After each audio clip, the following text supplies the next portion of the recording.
पेठवडगाव परिसरातून काळजाचा थरकाप उडवणारी घटना समोर आली आहे। चारित्र्याच्या संशयावरून एका पतीने आपल्याच पत्नीची भर रस्त्यात कोयत्यानं वार करून निर्गुण हत्या केली। अमृता दीपक कांबळे वय वर्ष 30 असं मृत महिलेचं नाव आहे। या प्रकरणी पोलिसांनी आरोपी पती दीपक कांबळे वय वर्ष 35 याला अटक केली आहे। हत्येनंतर आरोपीनं विषय संपवला असं ओरडत मिशीवर ताव मारल्यानं परिसरात प्रचंड खळबळ उडाली आहे। मिळालेल्या माहितीनुसार बुधवारी संध्याकाळी पेठवडगाव येथील एसटी स्टँडच्या पाठीमागील परिसरात हा धक्कादायक प्रकार घडला। हत्येचा थरार घडण्यापूर्वी आरोपी दीपक कांबळे यानं आपल्या मोबाईलवर एक सूचक स्टेटस ठेवलं होतं। आज माझा तरी शेवट नाही तर पुढच्याचा असं स्टेटस ठेवून त्यानं पत्नीची हत्या केली।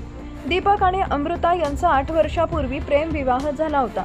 त्यांना 2 मुलीही आहेत। सुरुवातीला सर्व काही सुरळीत असताना गेल्या काही महिन्यांपासून दीपक अमृताच्या चारित्र्यावर संशय घेत होता। याच वादातून बुधवारी अमृता एका कॉम्प्लेक्समध्ये कायदेशीर सल्ल्यासाठी वकिलाची भेट घेण्यासाठी गेला होता। पत्नी तिथं आल्याची कुणकुण लागताच दीपक हातामध्ये धारदार कोयता घेऊन तिथं आधीच दबा धरून बसला।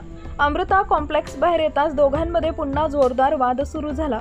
वाद विकोपाला गेल्यानंतर दीपकनं त्याच्या जवळील कोयत्यानं अमृता यांच्यावर सपासप वार करण्यास सुरुवात केली। भर पावसात अमृता रक्ताच्या थारोळ्यात कोसळल्या आणि मदतीसाठी ओरडू लागल्या।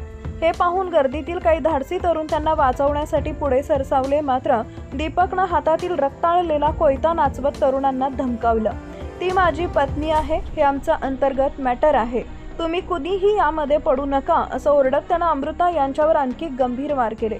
भर रस्त्यात शेकडो लोकांदेखत हा थरार घडला आणि गंभीर दुखापतीमुळे अमृता यांनी जागीच प्राण सोडले।